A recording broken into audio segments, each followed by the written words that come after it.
don't know. I never went. No, he got accepted and he wanted to know which one was better, Mecca or Medina. He asked me which one is better. And I told him I don't know because I didn't study in Medina. It wouldn't be fair. It wouldn't be fair for me to say Mecca, even though I'm biased. I'm definitely biased, let's check. But the fact that I'm biased, it doesn't make Mecca better per se. But my heart is in Mecca. I would advise anybody to study in Mecca. Lacking, is it better than Medina? We used to have these wars in school. Like myself and Mufti and other students, we would go back and forth. Which one's better? We always say Mecca is better. 100,000 salat. A salat worth 100,000 more in Mecca than it is in Medina. So we would go, طيب.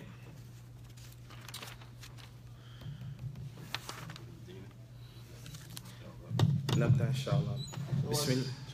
Huh? So are you going back to study? I'm going to study. I haven't went. You ain't going, but you're going too. You've been accepted, but you haven't. I haven't went yet. No. Inshallah khair. What you waiting on? It's a lot of paperwork, Sheikh. It's not like overnight. You gotta. I know, because it was the young guy here went over, and I think he got paranoid. He was in Egypt. He went to Egypt to study, and he got paranoid because they stopped him at the airport. They wanted him to shave his beard because of the fact that he had all these tattoos all over him. They thought he was a terrorist. طيب نبدأ إن شاء الله. ها طيب بسم الله الرحمن الرحيم الحمد لله والصلاة والسلام على أشرف الأنبياء والمرسلين نبينا محمد وعلى آله وصحبه أجمعين. اللهم انفعنا بما علمتنا وعلمنا ما ينفعنا. اللهم زدنا علما إنك أنت عليم الحكيم. اللهم اجعل هذه المحاضرة حجة لنا لا حجة علينا يا رب العالمين. أما بعد. This is our third class in the book Kitab al-Salat, from the book. What book are we studying? Zaad al-Mustaqni'. Zaad al-Mustaqni'. The author is Imam al-Hajjawi. Imam al-Hajjawi. And this is from the fiqh of Imam Ahmed ibn Hanbal. Imam Ahmed ibn Hanbal. Imam Ahlul Sunnah wal Jama'ah. And the last time we covered this, we started talking about the conditions for the various salat. The conditions for the various salat. So the first, we spoke about Salatul Dhuhr, when it came in, when it exited. And we stopped at Salatul Asr. But Salatul Asr was the second one. So we're going to quickly review Salatul Dhuhr. As he mentions, and this is from the shurut of the salat. فَقَالَ مُصَنَّفْ رَحِمَهُ اللَّهِ شَرْطُهَا قَبْلَهَا مِنْهَا الْوَقْتِ. So the first condition of the salat is the waqt, yani the time. وَالطَّهَارَةُ مِنَ الْحَدَثِ وَالنَّجِسِ. And purification from al-hadath wal-najis. We spoke about that in great detail previously. فَوَقْتُ الظُّهْرِ. Really quick, just a quick rehash. When does Salatul Dhuhr come in? Does anyone know? And we're not talking about pulling out your watch. Huh? Does anyone know? That's it. When the sun's at its highest point? Right before the sun gets to the highest point? La. When the sun is at its zenith and it starts to move past it. Ahsant. So when the sun moves past its highest point, not at its highest point. Okay? So for example, when we find the sun directly over our head, la. Rather, once the sun, yani yamil ila gharb, when it goes towards the left or towards the west, and we start to see a small shadow appear, this marks the beginning of Salatul Dhuhr. When does Salatul Dhuhr end? Does anyone know?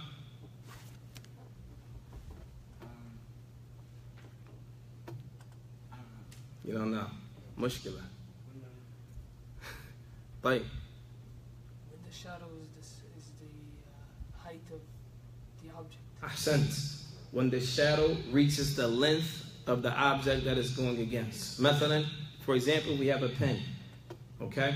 Once Salatul Dhuhr comes in, it will start off with a small shadow. That small shadow will expand up into the length of this pen. Once it reaches the length of this pen, this marks the end of Salatul Dhuhr. Waldah? واضح؟ طيب. So then, the sunnah is to pray Salat al-Dhuhr, and this is according to the school of Imam Ahmad ibn Hanbal. The sunnah is to pray Salat al-Dhuhr as soon as it comes in. As early as possible. This is sunnah. It says, إِلَّا فِي شِدَّةِ حَرٍ إِلَّا فِي شِدَّةِ حَرٍ وَلَوْ صَلَّى وَحْدَهُ. However, if it's very hot, then it's better to delay it later.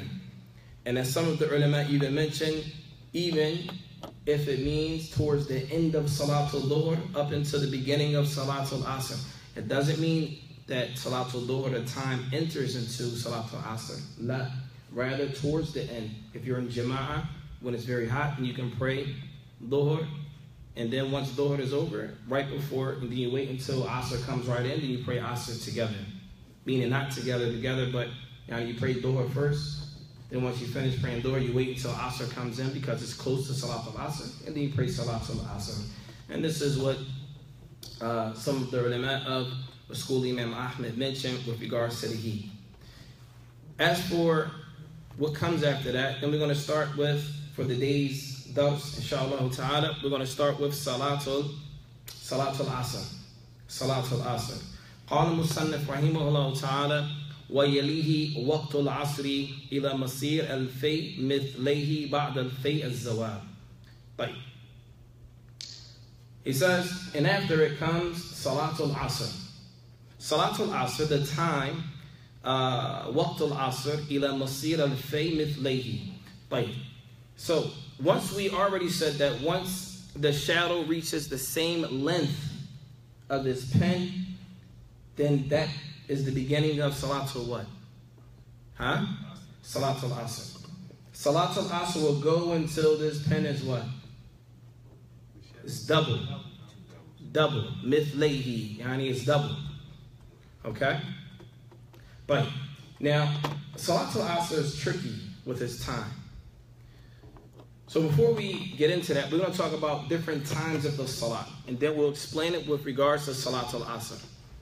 We have something, when it comes to the Salat, we have something called Salat Ada'an. To pray the Salat in its proper time is called what? Ada'an. Write this down. For those that have pens, write this down. Salat al-Asr, the time that the Salat is in, when you pray it is called Salat al-Asr Ada'an. You prayed it Ada'an. Ada'an means you prayed it in its prescribed time. Inside of the prescribed time, there's another time called Durura. Durura. Right. What is Durura? Durura is necessity, which means that you must do it at this point in time. As it relates to Salat al-Asr, then, well, we're going to explain something else too. There's a couple concepts here that we have to understand. In the Sharia, we have something called, now wajib has many different definitions. However, here, we're going to discuss two parts. Al-wajib muwassi' wa wajib al-dayiq. Wajib muwassi' and wajib al-dayiq. The difference between the two, say for example, Salat al-Asr comes in right now. It means that as soon as Salat al-Asr comes in, it becomes wajib, right or wrong? Let me back up. Right now, Salat al-Asr didn't come in yet. Salat al-Dhuhr. Is it wajib for us to pray Salat al-Asr right now? Yes or no? La. As soon as the mu'adhin calls the adhan for Salat al-Asr, hina idhan, at that point in time, Salat al-Asr becomes what? Wajib. Mumtaz. In the beginning of the Salat time, this is called wajib muwassi'. Wajib muwassi'. That means that the Salat itself is wajib to be performed. It's obligatory to be performed right now. However, it is muwassi'. It means that you have time to do it. Wadah? This means that you have time to pray Salat al-Asr. You are not obliged to play it at that point in time, but you are obliged to pray it. Is that clear? So how we would translate to me, wajib muwassi' means that it's wide. You have time. It gives you some time. Then once that window closes, it becomes wajib, it becomes a dayiq. Dayiq means you must pray it at this time. If you don't, you will lose the salah. But when it comes to that time, there's a time called darura, which is necessity. This means when the time is restricted, you must pray it. If you don't pray it during this time, you will lose the salah and you will be sinful. Okay? So let's go back to the text. The Shaykh Rahimahullah Ta'ala, he says, وَالضَّرُورَةُ إِلَى غُرُوبِهَا. Darura, when it comes to Salat al-Asr, it becomes obligatory, mudayyik, once it's farra. So if you notice, when Salat al-Asr comes in, it looks almost like dhuhr. No big distinction. But as it comes closer towards the end, it gets a little yellowish, as if it's about to get dark, right or wrong. This time right here, if you pray it in that time, it's called darura. Okay? It means that this is a time that is necessary to be prayed in. That's number one. When you pray Salat Salat al-Asr in that time, and it becomes a little like, it looks like it's about to become Maghrib, you are sinful. You are what? Sinful. However, once you pray it, it is still considered ada'in. Yani it's still considered ada'in. So according to the school of Imam Ahmed, Jazakallah khair. According to the school of Imam Ahmed ibn Hanbal, Barakallah fiqh. According to the school of Imam Ahmed ibn Hanbal, when a person prays the salah in that time, you are sinful, but it's still considered ada'in. Yani you still prayed it in its time, but you prayed it in its worst possible time to pray it in, for Salat al-Asr. Is that clear, ya akhwan? Is that clear? Or no? Wabi? Can I repeat it to make sure I understood? No. So from the beginning, Salat al-Asr starts when the shadow is the size of the object. Then you're saying from this, we are now at wajib muwassi' is because the time is open, or it's wide. So as the time goes, from this point up until the sky or it starts to turn oranges or reddish, from this time to this time, one should pray during this time. This is the time that you're supposed to pray. That is wajib muwassa', meaning it's wide. You have time. Once it gets yellowish, like it's getting ready to enter. Not reach Maghrib yet. From this time till Maghrib, you're saying that if a person prays between this time to this time, which could be the last 30 minutes, maybe last 45 minutes, Allahu A'lam, then he's sinful. But he still prayed on time because it's still before Maghrib came. Yes, ahsant. And this is the position of many of the A'imma of the school of Imam Ahmed ibn Hanbal. They hold the position that if you pray during the time where it says isfarra, yani it's like yellowish, the sky becomes yellow and it's close to Salat al-Maghrib, then you are sinful. But if you pray in that time, it is still considered ada'in. Because you prayed in a time you shouldn't pray it in. You had a long window to pray, but you didn't pray it in that time. Rather, you delayed it until the obligatory time to pray. And this is not absolute. This is just the school of Imam Ahmed. Perhaps you may find some other schools or some other ai''imah. They say, no, this is not, you're not sinful, but it's something that you should hurry up and pray. But right now we're studying the school of Imam Ahmed, and this is the position of many of the ulama, the Hanabila. But so then, the next part of the salat is we have something called qada'an. So we mentioned ada'an, which is you're praying it in its time. And then we have darura, which is still ada'an, meaning you're still praying it in its time. Darura means it's the last possible time. And then the next one we have is something called qada'an. What does qada'an mean? If we pray the salat and it's called qada'an, this means that we waited for Salatul Asr to actually leave and we didn't pray it, and it's now time for Salatul Maghrib. When you pray this Salatul Asr during the time of Salatul Maghrib, this is haram, meaning you are sinful. And when you pray it, it's called qada'an, meaning you're praying it outside of its time, but you have to pray it. Now, how can a person not be sinful in the time of darura, when it's necessity, and in the time after the salat? The only time a person will not be sinful in both of those instances is if they have an excuse. If they have a legislative excuse. An example of a legislative excuse would be a person may have been sleeping. Perhaps a person passed out. There are excuses that will remove that sin. But we're not speaking about the exceptions. Rather, we're speaking about the general rule. Walden, you had a question? No. Right. Is that clear? Right. The next part. So the Shaykh Rahimahullah, he says, وَيُسَنُّ تَعْجِيلُهَا. وَيُسَنُّ تَعْجِيلُهَا. And it is the sunnah to pray it quickly. Yani Salat al-Asr, to pray it quickly. And then it says, وَيَلِيهِ وَقْتُ الْمَغْرِبِ إِلَى مَغِيبِ حُمْرَةٍ. طيب. As soon as the sun sets, right after that begins Salatul Maghrib. Now the question is, when does Salatul Maghrib end? When we lived in Mecca, especially during the time of Ramadan, people, they would delay Salatul Isha longer than usual. Meaning, people would break their fast, go to the masjid, pray Salatul Maghrib, go back home, eat dinner, and then they will pray Salatul Isha. But the time will be a lot longer than usual. Some people were under the impression that if Salatul Isha was delayed that long, they thought that they had that much time to pray Salatul Maghrib. This is incorrect. Rather, Salatul Maghrib and Salatul Fajr, the time is very small. Like, how do we know Salatul Maghrib went out? What are the signs? So the sign of the Shaykh Rahimahullah Ta'ala, he says, وَيَلِيهِ وَقْتُ الْمَغْرِبِ إِلَى مَغِيبِ الْحُمْرَةِ. When we notice that the sky becomes red, and once that redness in the sky disappears, it is now Salatul Isha. Once that redness or the light in the sky disappears, it becomes Salatul Isha.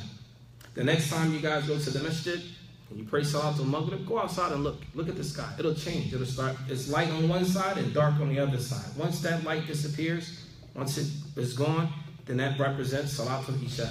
Usually, and Allah knows best, it may be about 45 minutes.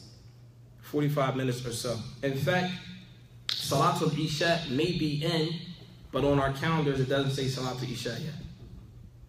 Wadah? طيب. وَيُسَنُّ تَعْجِيلُهَا إِلَّا لَيْلَةَ جَمْعٍ لِمَنْ قَصَدَهَا مُحْرِمًا. And it says it is sunnah to pray quickly, except for the one who is إِلَّا لَيْلَةَ جَمْعٍ, except for the one that is in this particular night, that they are in a state of ihram. They are in a state of ihram. And what he is referring to here is for the person that is making hajj.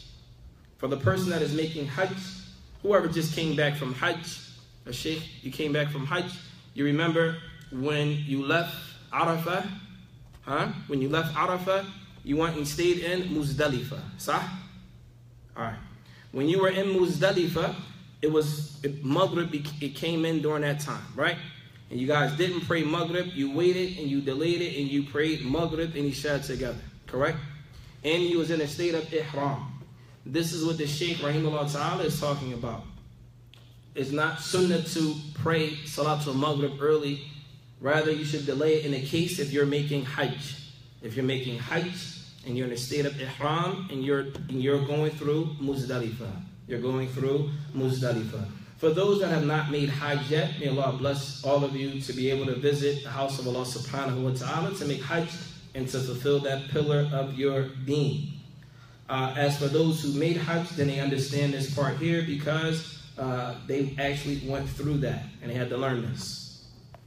So the next part, the Shaykh Rahimahullah says, وَيَلِيهِ وَقْتُ الْعِشَاءِ إِلَى الْفَجْرِ الثَّانِي. وَيَلِيهِ وَقْتُ الْعِشَاءِ إِلَى فَجْرِ الثَّانِي. Right. After Salatul Maghrib comes Salatul Isha, as we mentioned. They say Salatul Isha goes all the way up until Fajr al-Thani. They say that Salatul Isha goes all the way up into Fajr al-Thani, meaning the second Fajr. So a questioner might ask, are there two Salatul Fajrs? Yes or no? It is. It's two Salatul Fajrs? MashaAllah. Ahsant. So there are two Salatul Fajrs. The first Salatul Fajr is considered, well, it's not Salatul, it's Waqtul Fajr. 2 times for Fajr. The first time is considered Waqtul Kadib. It's considered the lying Fajr. And the second Fajr is considered the truthful Fajr. How do we know the difference between the two? We're not talking about looking at your calendar. We're talking about if you're looking at it, how do we know the difference between the two? One is the line is vertical, and the true Fajr is horizontal. Ahsant, mashallah. So the lying Fajr, if you happen to be up, and usually you will not be able to see it in the city. You will probably be somewhere in the Sahara, in the desert, or somewhere in the maybe by the ocean or what have you. You may be able to see it there. What you'll find is, if you're up, you look out into the sea, for example, and you'll notice that it will be going north and south. You'll see a stream of light going north and south early in the morning. All right? When you look at this, a person might think that Fajr is coming in. And then that stream of light will disappear. And then after that, you'll see another stream of light, and it'll go horizontal, left and right. That right there represents the true Fajr. So according to the school of Imam Ahmed, Salatul Isha goes up into this time, right before that time. However, there are others that say rather it goes up into the third of the night, into the end of it. And some of them say if you wait all the way up until that time, this is also considered waqt durura, meaning necessity. A person may be sinful, but they still pray it in its proper time, and Allah knows best. وَتَأْخِيرُهَا إِلَى ثُلُثَ اللَّيْلِ أَفْضَلُ إِنْ سَهُلَ. And they say the sunnah is to delay Salatul Isha up until the last third of the night, or إِلَى ثُلُثَ اللَّيْلِ, to the third of the night, in sahula, if it is easy. What is the third of the night? Does anyone know? How do we determine the third of the night? Nah. Take from the Adhan of Fajr to from the Adhan of Isha to the Adhan of Fajr, and then you divide that by 3. MashaAllah. Akh says from the Adhan of Isha to the Adhan of Fajr. Hal hada sahih? Is that correct, ya akhwan? Huh? You agree with him? Like, you agree, Sheikh? You agree with him? You on a roll, man. What about you? No, you don't agree. What about you? You agree? You disagree. Why? You just want to be different? Or do you disagree? Huh? It's the third of the night. And I'm trying to calculate how many hours of the night do we have. And the third of that would be what time of the night. That's my calculation. Did you hear the question? You weren't paying attention, right? No, I was. What did I say? You said 2/3 of the night. I didn't say 2/3. The third of the night. Third of the night means what? That was the question. No, that's not what I said. Oh, really? I said, how do we know? How do we know this is third of the night? How do we know what's the third of the night? I'm calculating the hours and then take third of that. So what are the hours? What hours are you calculating? We have 24 hours, 12 hours in the night, and then 12 hours in the day. So how do we know what the 12 hours? That is, Wait, shake. How do we know when does the night start and when is the day? Like, how do you do that? okay, so If you're going to tell me, what would you tell me? What are you counting? I'm counting the hours. Nobody's man somewhere. Sorry, I know now that I know what you're trying to say, but I'm trying to figure out what you're trying to say. I'm trying to say that if you calculate the hours of the night Mm-hmm. and take third of that. When does the night start? What hours of the night? What are we starting at? 9 o'clock, 10 o'clock, 6 o'clock? Why 6 o'clock? Because that's when people eat dinner? Why 6 o'clock? Why not 5? Why not 7? Why not 8? Why 6?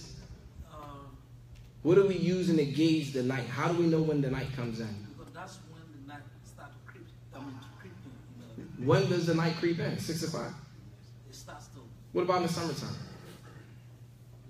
Yeah. The same? An exception. Like, Explain with me. The night starts from grid to Fajr. say again? The night starts from grid. From Maghrib, Ahsan. He said from Maghrib to Fajr. Why Maghrib? Why Maghrib? Why not Isha? Why not after Isha? Why did you pick Maghrib? For what? Because the sun set. Because at Maghrib, if you remember, way back, especially you should know this shit, huh? Way back, I think you and I even discussed this. Way back when we discussed this, the night comes before the day, right? So in Islam, when does the day start? At Maghrib. So at Maghrib, it starts a new day in Islam.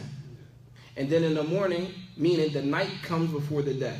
So the night comes first, and then this is why during Ramadan, we look in the evening to figure out whether we have to eat the next day. Meaning because the night comes first, right? So then, when Salatul Maghrib comes in, this represents the night, all the way up until Fajr. A person will divide that by 3, and then that's how you will know the last third, and Allah Ta'ala A'lam. Now, I understand the night starts at Maghrib, but why would you do the dividing from Maghrib? Because why don't you start from Isha when you can only pray Qiyam al-Layl from Ba'd al-Isha? Ahsant. Like, there's another issue. What if it was permissible to combine a salah? Let's say for example it was raining or something outside. Could you pray Isha during the time of Maghrib? Yes or no? No. Ahsant. Then the night starts at Maghrib. But in that example, would then, it's just a question now. In that example, would then his night for that day start when he prays Isha?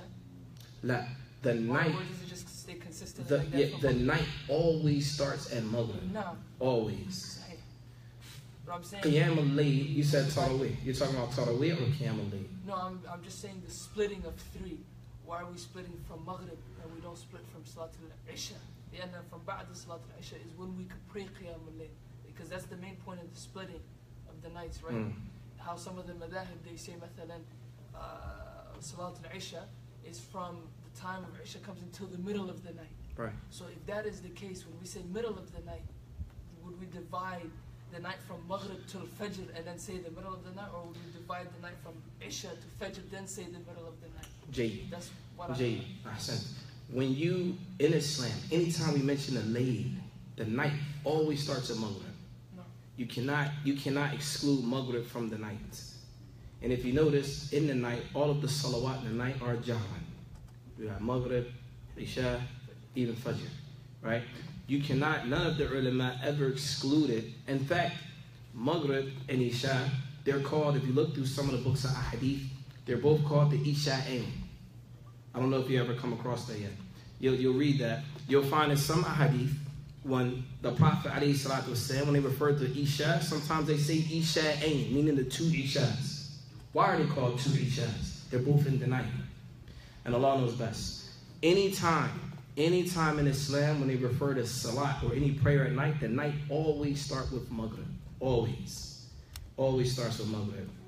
The question, a person might ask, well, why not start after Salat al-Isha? Why Salat al-Isha?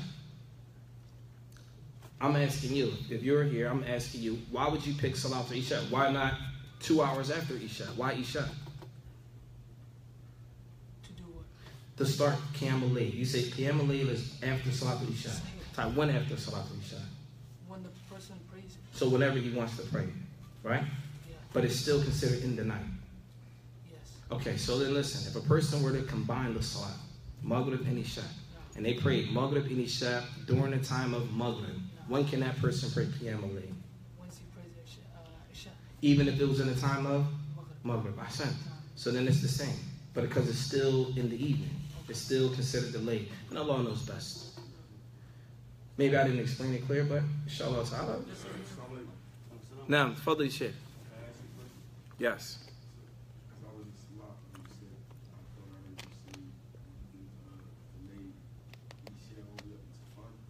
No, I mean, I did, but I didn't.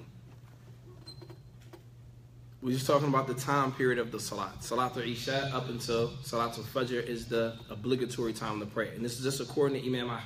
What's the latest you think And Nabi alayhi salatu salam, they said it's better to delay Salat al-Isha to the as he mentioned, thuluth al-layl, to the third of the night. It's the best time in Sahula. However, most people, you're not going to leave off the Salat and Jama'ah because you want to delay it. That's something that's important to know. This class here, we're covering fiqh from the school of Imam Ahmad ibn Hanbal. When you hear certain things, like if we say it's better to delay the Salat up until the third of the night, this doesn't mean that you say, you know what, I'm not going to the masjid. I heard a brother say in the class at Imam Ahmad, and they said that, but no, we're not going to do that. And Nabi alayhi salatu wasalam, he said that it is better for us. It's 23 times better for a Muslim to pray in Jama'ah. So as long as the congregation is established, then it is upon the men to come to the masajid if they're able to pray in congregation. So don't take something that we hear in class like this and say, okay, then I'm just going to intentionally delay the salat to the last third of the night, especially in our environments, because if you do that, you'll probably never come to the masjid and you'll never pray in Jama'ah, and you will your food took a fawaid kathira. You will lose out on a lot of benefit and a lot of reward from praying in the Jama'ah. Something I remember on the point I was mentioning. I was saying. Can you real quick? We still have like a couple of pages to cover. Hold that. Write that down now. Write it down. Then we'll come right back to it, inshallah. I'm not trying to dismiss you. Just write it down. Wallahi. Huh? You have a question? Just hold. If you guys can hold the questions a little bit, just so we can finish this. Jazakallah khair. طيب. And it says وَتَعْجِيلُهَا أَفْضَلُ. When it comes to Salat al-Fajr, okay, so it says وَيَلِيهِ وَقْتُ الْفَجْرِ إِلَى طُلُوعِ الشَّمْسِ. Then we have Salat al-Fajr up into طُلُوعِ الشَّمْسِ, until around the time that the sun rises. وَتَعْجِيلُهَا أَفْضَلُ. And praying Salat al-Dhuhr or Salat al-Fajr in its earliest part is better. Now we're going to cover another part here that is important. When do we actually meet the salat or make the salat? So the Shaykh Rahimahullah, he says, وَتُدْرِكُ الصَّلَاةُ بِتَكْبِيرَةِ الْإِحْرَامِ فِي وَقْتِهَا. A person will meet the time of that salat as long as they make takbir al-ihram in that salat, in the time of the salat. What does that mean? Let's say, for example, we have, let's say, Salatul Maghrib is going out in 5 minutes. No, let's say Salatul Maghrib is going out in 10 seconds. We have 10 seconds left before the Mu'adhin calls the Adhan, and I say Allahu Akbar, and I start to pray Salatul Maghrib, and then the Mu'adhin calls the Adhan for Isha.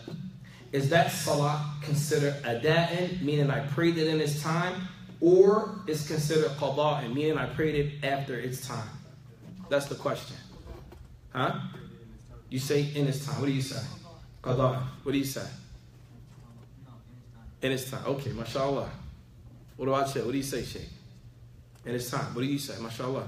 In its time. I said, what do you say? In its time. So who said? You said outside of its time, right? What do you say, Sheikh? Right. Why do you say outside of its time? I follow the opinion that... Shafi'i? No, I don't have much. Not yet, though. Not because the opinion, I think I heard one opinion. I just felt comfortable with the opinion. I didn't really look at the adillah. Some of the ulama say you have to finish at least one rak'ah within the time. That's Imam al-Shafi'i.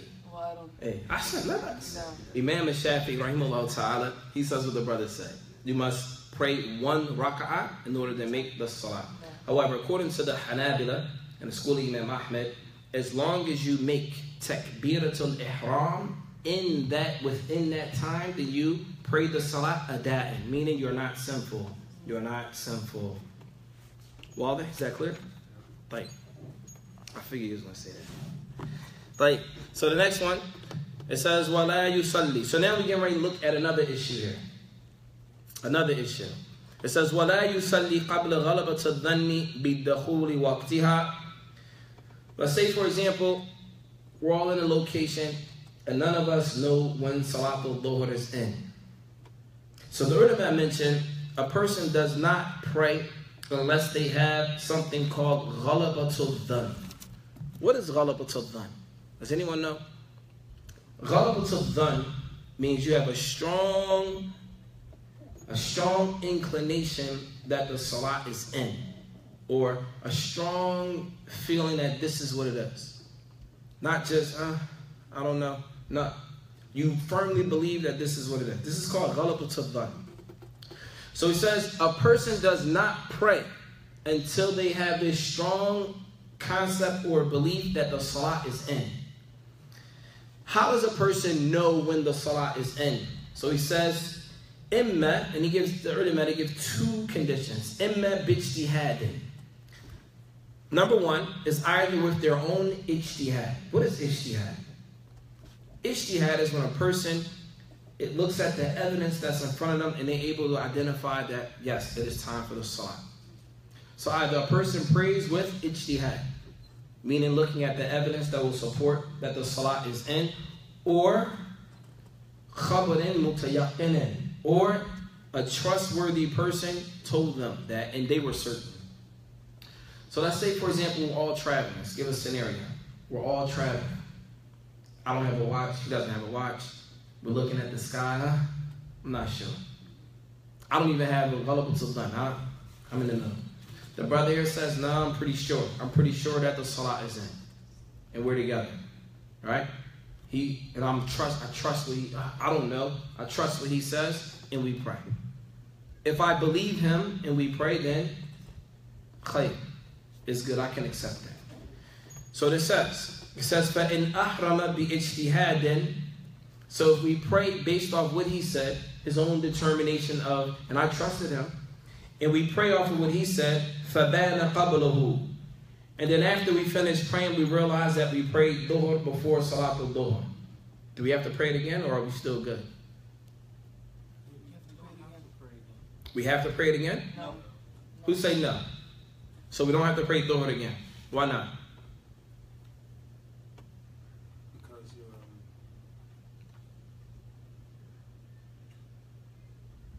I go off with, you know what, I'm gonna think about that. All right. Do we have to pray it again? No. We don't have to pray it again, even though we prayed it before the time. Yeah. Why not? Because the time you pray it, you have some certainty that Have some what? you have some certainty that this was, Certainty. Okay. that this was the time, and then you pray. So you really did not know that it was not a time, and what you don't know, God does not hold you for it. MashaAllah. That was MashaAllah. Go ahead. Huh? So you believe in certainty, your intention was good. So your intentions were good. We're not talking about your intentions, we're talking about your action. Based on what you said, that means if a person doesn't have wudu, and they know they don't have wudu, they believe that they have wudu, and then they pray the salat, and then later they realize they didn't have, well, I was certain when I did it, so I'm okay. That's kind of like what you said. No, it's okay. What about you? What do you think? I don't know. You don't know. That's good. Good answer. What was the question again? You said, What was the question? Well, I mean, I missed that. I'm telling you. Okay. I missed that. Remind the Sheikh of the question. Who remembers the question? What was the question? The question is Salatul Maghrib, before it came in, you prayed. Salatul, we say Maghrib or Dhuhr? You said Salatul Dhuhr. Salatul Zuhr. Mm-hmm. You prayed it before it came in, and then you were certain that it was time to pray, and then you did, and then afterwards you realized that actually it was not time to pray. So do you still do it, or you don't? Do you pray the salah again? Do you have to pray Dhuhr again? Or you don't, or you good? But if you didn't know, You didn't know. well, I don't think you should have to pray. You shouldn't have to pray it again. Right.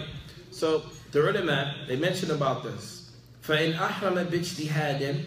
So he made ihram. When they say ihram, means takbiratul ihram. Allahu Akbar bil-ijtihad. Yani with his ijtihad.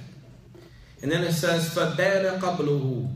And then after we finished praying, it became clear that we prayed Salatul Dhuhr before Salatul Dhuhr. So the ulama say فَنَفْلٌ. Then that 4 raka'at that we pray for Dhuhr, it becomes a nafil. It becomes a sunnah for nafil. And it says, وَإِلَّا فَفَرْضٌ. And if it is not, if we actually prayed it in its proper time, then it is wajib. It is our Salatul Dhuhr. Is that clear? Why is that? If you remember, right now we're covering what? Shurut al-Salat. Yani the conditions of the Salat. From one of the conditions of the Salat is what? Dukhul al-Waqt. Entrance of the time. Meaning, there's no Salat unless that time for the Salat is in. Whether you believe it's in or not. You must have information to show that the Salat is in. Well, right. And that's without going into great detail. But if you go into some of the Kutub Mutawwila, some of the more expansive books of fiqh, it'll give you a whole lot more information. But when it comes to studying fiqh, the ulama have different levels of books. You have books that are for the Mubtadi'een. Mubtadi'een means the beginners. And then they have Mutawassiteen, the people that are from the beginning. And then they have like Mutaqaddimeen, the people that are very advanced, highly advanced. This book here, Zaad Mustaqni', it's like a combination of the Mutawassiteen and the Mubtadi'een. It's a mixture of the two. However, we're trying to keep it as simple as possible to understand some of the concepts. Some of them that may be a lot more detailed, then we'll skip over it. But yeah.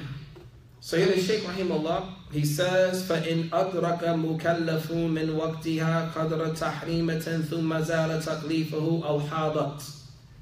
It says, وَإِنْ أَدْرَكَ مُكَلَّفٌ. If a person that is mukallaf, do we know what a mukallaf is? A mukallaf is a person who the salat is obligatory for him.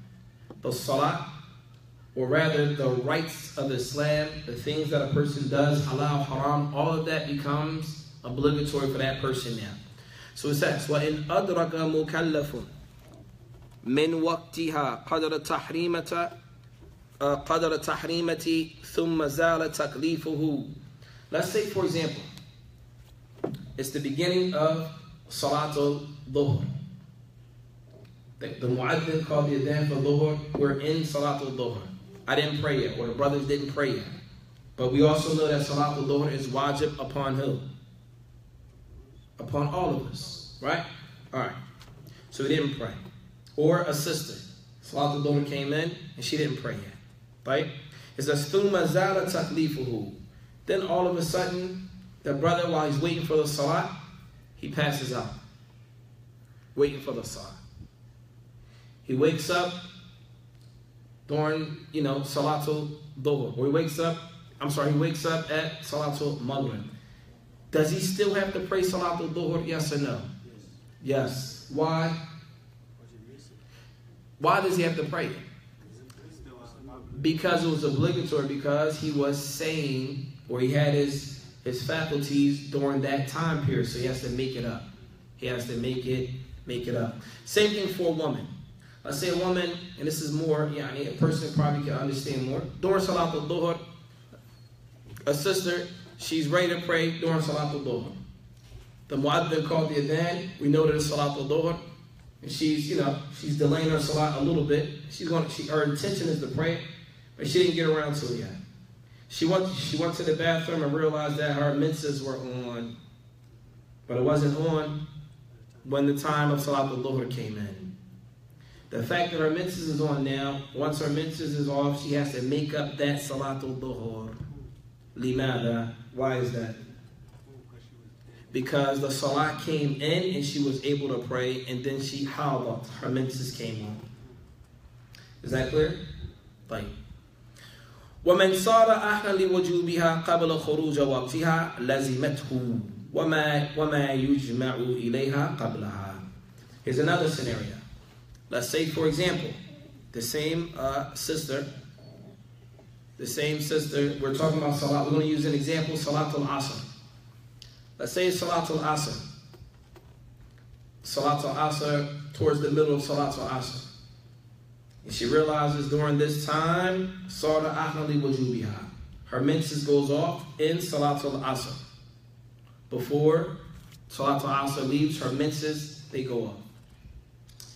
Now, Salatul Asr is upon her to pray. And what else is upon her to pray? Does anyone else know? Okay. Right now, a woman is on her menses. Okay? A woman is on her menses. Now, Salatul Asr comes in. She's still on her menses. Towards the middle of Salatul Asr, she realizes that her menses is off. She makes ghusl, whatever, her menses is off. She still has to pray Salatul Asr. Why? Because the Salat is still in. And she still has to pray Salatul Dhuhr. Why? Why does she have to pray Salatul Dhuhr? For what? So it mentions, the Shaykh Rahimahullah, he says, وَمَا يُجْمَعُ إِلَيْهَا قَبْلَهَا. So the ulama, when they look at these issues, they say, if this happened during Salatul Asr, then she also must pray Salatul Asr and the Salat that you can combine with Salatul Asr. Let's say, for example, she was traveling. If she was traveling, then she would have to pray Dhuhr and Asr. So therefore, in this case, she has to pray Dhuhr and Asr. Same thing if this happened during the time of Isha. During the time of Isha. Limada Isha and Asr, Maghrib. Why Isha and Asr? Because you can combine Salawat with those two prayers. So if her menses went off during the time of Salatul Isha, then she can what? She makes ghusl and she prays Maghrib and Isha. Limada? Because for these, why? Because for these two prayers, they can be combined. So any Salat that can be combined, if a woman menses goes off during that time, then she has to pray the Salat that came before that. Now. Yeah, there's a gentleman who sleeps for more than 3 days. We'll talk about that later. I know you're talking about. Some of the ulama say he has to make it up, and some of them may say that he doesn't. Okay. Right? That's your question, right? Yeah, right. The next issue. We're almost done, inshallah. It says, وَيَجِبُ فَوْرًا قَضَاءُ الْفَوَائِدِ مُرَتَّبًا. Let's say, for example, a person slept the whole day. We're not talking about multiple days, we're talking about the whole day. For whatever reason, a person slept from after Fajr all the way up until Isha. It's possible. Slept the whole day, right? And they wake up during Salatul Maghrib. They wake up. They realize, oh man, I missed Dhuhr, Asr, and now it's time for Salatul Maghrib. It says, in this case, Yajibu Fawran. This means that this person must pray that Salat Fawran. Fawran means right now, immediately. And this is also something that is very important. If a person, for whatever reason, they oversleep and they miss a Salat and they got to make it up, they should make it up Fawran. This doesn't mean you get up, you know you missed a Salat, pick up your phone, check your messages. Oh, I missed the Salat, let me just check my messages. After that, grab something to drink, see what's on, make a phone call real quick. Oh, by the way, let me pray. La. Rather, it says, Yajibu Fawran. Fawran means right now, no delay. Let's say a person wakes up late for Fajr. Person wakes up late for Fajr, it happens.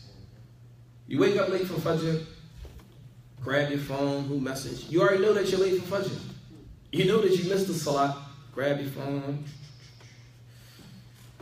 What I got to do today? Take your time to go make wudu. You're not rushing. You're not, oh man, let me hurry up and pray because maybe Allah might take my soul because I didn't pray Fajr and I'm running late. No, you take your time.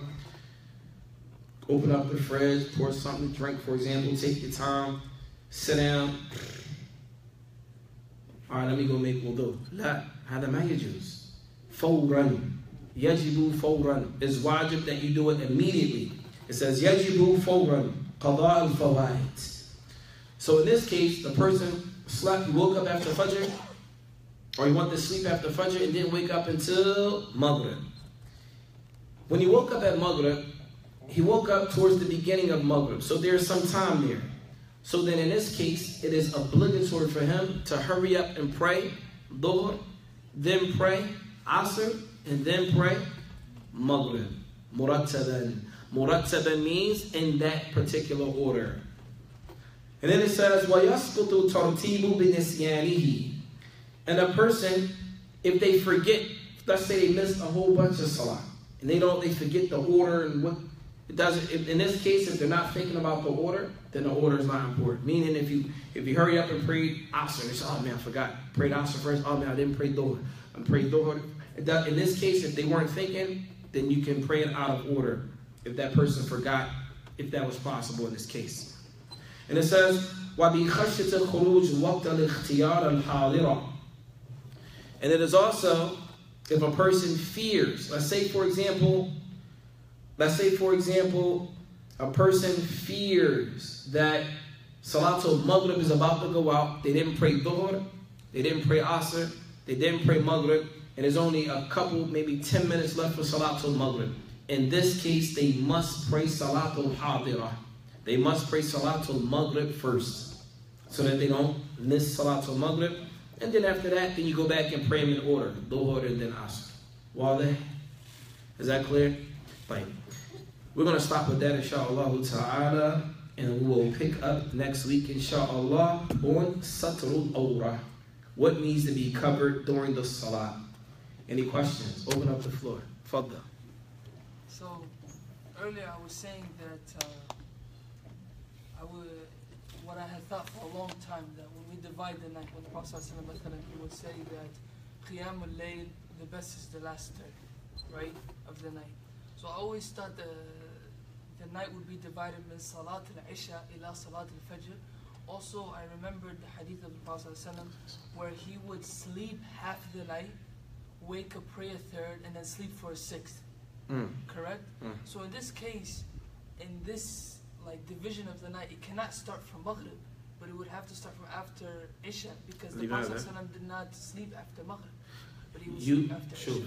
What you understood from that Salat is that he slept after Salat al-Isha. Correct. Allahu Alam. Because in this hadith, or he would sleep half the night, pray a third, and then sleep a sixth right before Fajr. So in this example, how do we combine that from dividing the whole night from Salat al-Maghrib? Allahu Alam. Allahu Alam. That's something that, inshallah, I'll look at that. Any other questions?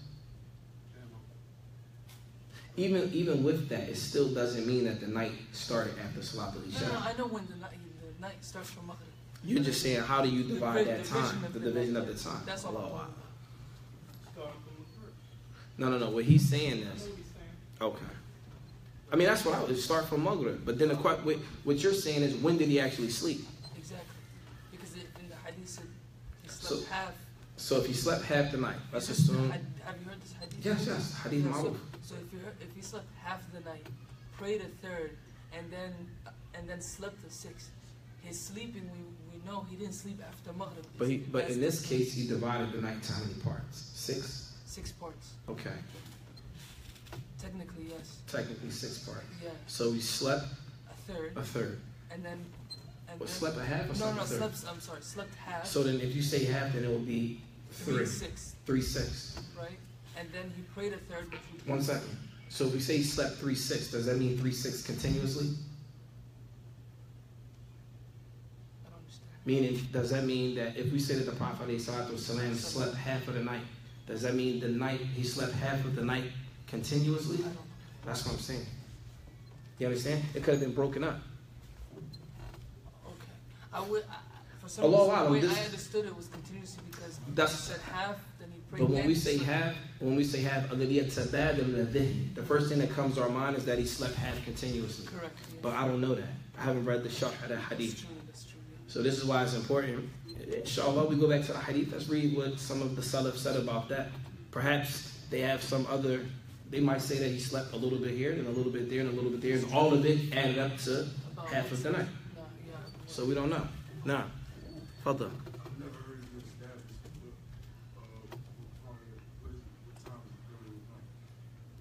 So what we said was the third of the night was from Salatul Maghrib to Salatul Fajr. If you were to divide it by 3s, that last part would be the last third of the night. So right before Fajr. Around that time. Nah. Any other questions? Inshallah. Nah, Fadda. My question is, how can you clear your car? How can you pray in your car? Did you ask me that before? Somebody asked me that question. How can you pray in your car? Why would you pray in your car? I don't see it to be permissible to pray in your car. How do you pray in your car? Unless there's like necessity or something like that, and you can't pray stand. First of all, from the conditions of the salat is that al-qiyam. You must stand in the salat. The only time a person can't stand in the salat is if they cannot stand. And this is another issue. We have brothers that come into the masjid. They walk in the masjid. They stand around in the masjid. 5-10 minutes talking. And then when the salat comes, they sit down in a chair. How the maggots here? Maggot Jews out there. There was one day when we were sitting in the class, myself and Abu Sajid, we were sitting with Sheikh Abdul Majid al-Subayyi. We were in the back of the masjid, and we were going over Uqdat al-Fiqh from Imam Ibn Qudama. I think we were going over Kitab al-Salah. There was a man, we sat and we watched him come in. He sat around, he stood up, he talked to a couple people, you know. And then when the Salah came in, he pulled up a chair and sat down. When the Salah was over, the Sheikh said to him, he said, listen, Ya Akhi. He said, do you have a problem standing? He said, yeah, my back hurts, I can't bend over. And so on and so forth. And so the Sheikh said, I sat here and watched you stand and talk. Al-Qiyam, standing, is part of the pillars of the Salat. Part of the pillars of the Salat. If you can't bend over and go to the ground, that bets. Then you stand when the rest of the Muslims stand. And if you can't go to the ground, then you use your sitting down for sujood and for ruku' and sujood. But you don't start off standing up if you can stand. Khalas. That was my cue, I gotta go. Sure. Now, further. Not a shit. Because it happens in Africa all the time. The question that he just raised, people sit in the car to pray, and there are sometimes the driver is not a Muslim, and you're traveling with them the distance too far. The reality of it is, we should be standing up praying. The only time a person can sit down and pray is if they have an udhr shar'i. You have to have an excuse to sit down and pray. There was a brother, he drives cabs. And he says, I pray while I'm driving. I pray sitting down in the car. Pull your car over, pull a rug out, and pray on the side of the road. There should be no reason why a Muslim doesn't have a prayer rug in his car, a jug of water to make wudu, and keep it in his trunk at all times. Should be no reason. This is obligatory. The salat is upon us at all times. There are no excuses. At any event, we got to go. سبحانك اللهم وبحمدك أشهد أن لا إله إلا أنت أستغفرك وأتوب إليك. السلام عليكم ورحمة الله وبركاته. معلش الشيء.